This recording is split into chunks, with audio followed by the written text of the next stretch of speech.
Today, we're diving into Charles Eastman's Old Indian Days. Now, you should think of this book less like a history text and more like a time capsule. It's a collection of stories that were written down to save the worldview and the values of the Sioux people right at the moment their world was disappearing. Let's see what he wanted us all to remember. Right from the get-go, Eastman sets a really powerful tone with his dedication. I mean, think about it. At a time when Native American culture was often just boiled down to these simplistic caricatures of warriors, he makes a very deliberate choice to put women front and center, framing them as the truly courageous heart of his people. To really get the weight of this book, you have to understand what was happening at the time. By 1907, the traditional Sioux way of life had been pretty much shattered by war and forced assimilation. So Eastman wasn't just writing down some old folklore. He was performing an act of cultural rescue, putting the memories and the moral codes of an entire world onto paper before it was systematically erased. All right, so let's start with maybe the most misunderstood figure of them all, the warrior. Eastman's stories really work to take apart that flat, aggressive caricature that we so often see, and instead, he shows us something far more complex and, honestly, far more profound. The reality that Eastman presents is just a world away from the stereotype. He shows us that the warrior wasn't just a fighter. No, he was a spiritual seeker, he was a servant to his community, and he was defined by this incredible self-discipline. His ultimate purpose wasn't even war. It was the protection and the well-being of his people. So becoming a warrior was this very structured, very spiritual journey. As Eastman shows us with characters like Antelope, a young man had to first go out and seek a vision, all alone. Then he had to prove his skills as a provider. Only after all that was he even tasked with protecting the tribe. And at every single step, honor was the guiding principle, always placing the common good above everything else.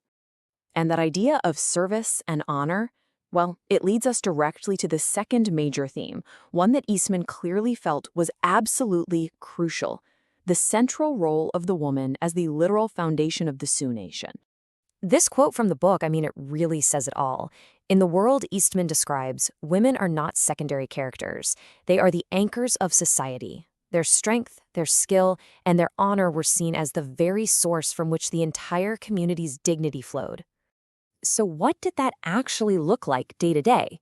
Well, a woman was trained from birth to be a pillar of her community. She was the master of all these essential skills.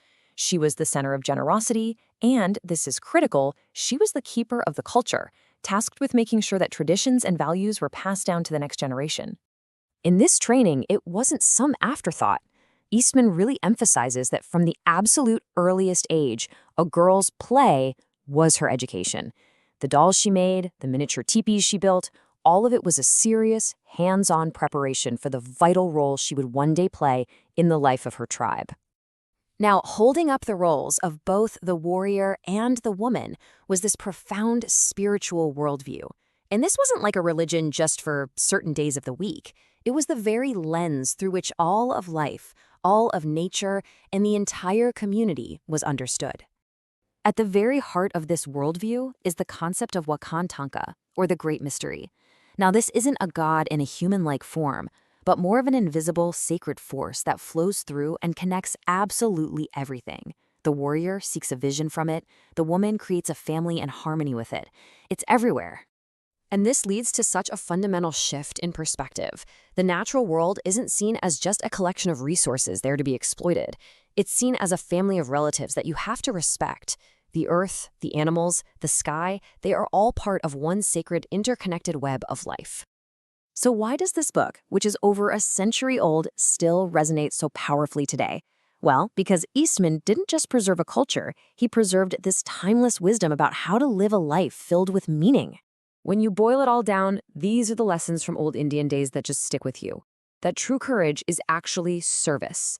That a society's real strength rests on the honor of its women. And that a life of purpose isn't found in what you can get for yourself, but in your duty to your people and to the world around you. Eastman wrote these stories to stop a whole world of wisdom from falling silent. And that really leaves us with a vital question to ask ourselves.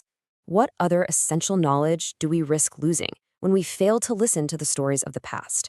This is for entertainment and educational purposes only.